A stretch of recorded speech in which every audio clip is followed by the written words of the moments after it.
परमात्मने नमः।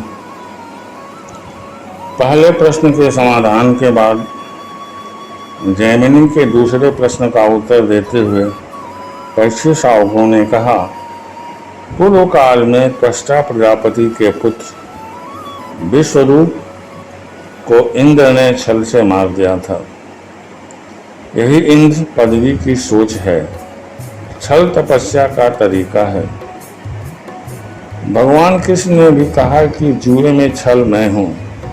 छल यहाँ प्रकृत पुरुष के संघर्ष में छिपा होता है। यह संघर्ष ही जुआ है। हमें तपस्या गुप्त रूप से करना चाहिए।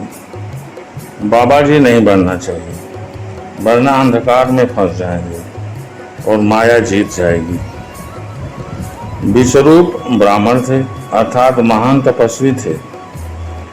उनसे के पाप ने इंद्र को धर दबोचा।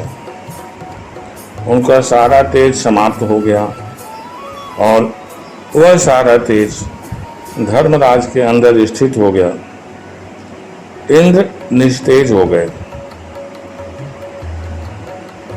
दूसरा पाप इंद्र का वृत्रासुर का वध था। विश्वरूप के मृत्यु के बाद त्वष्टा ऋषि क्रोधित होकर इंद्र को मारने के लिए एक वृत्र नामक असुर प्रकट किए। यह महाभयानक असुर था। इंद्र भयभीत हो गया और वृत्रासुर से संधि कर ली, पर इंद्र ने धोखे से या छल से वृत्रासुर को भी मार दिया। फिर ब्रह्म हत्या का पाप उन पर चढ़ गया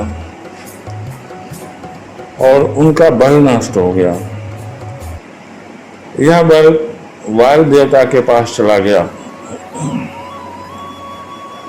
जब इंद्र गौतम ऋषि का वेश बनाकर अहल्या से छल किया तो रूप भी नष्ट हो गया और यह रूप दोनों अश्विनी कुमारों के पास चला गया। इस प्रकार इंद्र अपने धर्म, बल और तेज से हीन हो गया।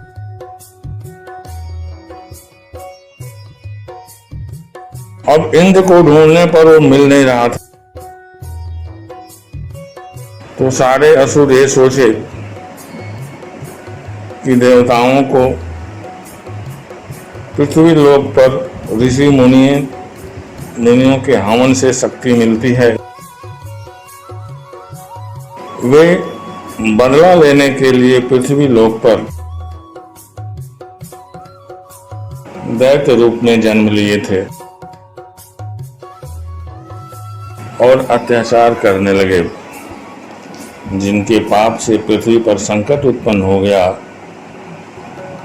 पृथ्वी गाय का रूप बनाकर देव सभा में गई और अपना सारा दुख बताया।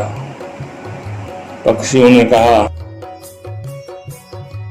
कि पृथ्वी के कष्ट को दूर करने के लिए और अपने को शक्तिशाली बनाने के लिए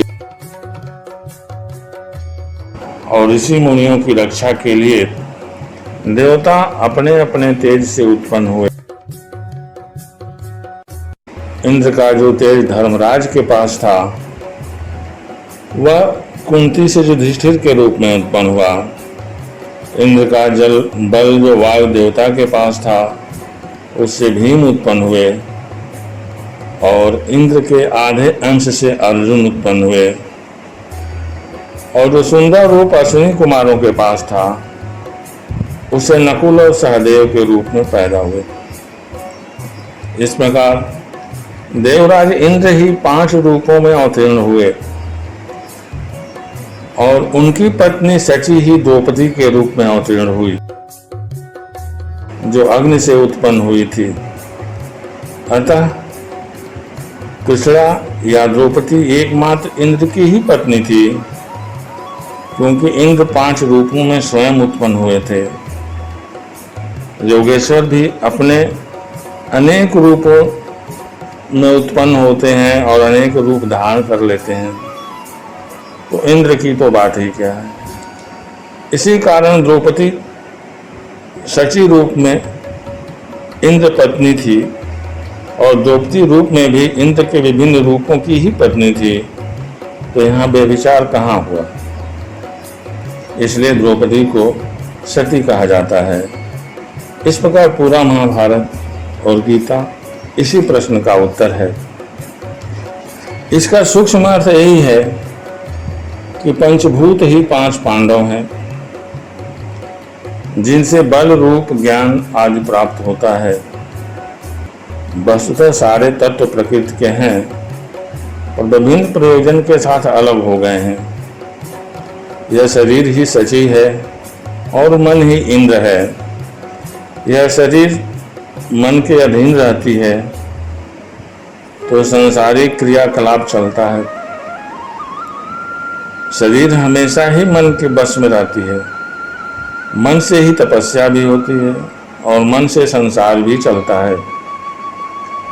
जब मन ईश्वराभिमुख होता है तो 5 गुण तेज, बल और रूप मन के अनुसार होकर एक ही प्रतीत होते हैं। सुंदरता या रूप 2 होते हैं, एक आंतरिक और एक बाह्य। यही 2 अश्विनी कुमार हैं। बल शरीर का भी है और तपस्या का भी है। तपस्या का बल ही इंद्र का बल है और शारीरिक बल भीम है। तपस्या धर्म इंद्र का है और शारीरिक धर्म युधिष्ठिर का है। स्वयं का स्वरूप इंद्र है और जीव रूप अर्जुन है। जब सूक्ष्म रूप है तो इंद्र और स्थूल हुआ तो 5 पांडव।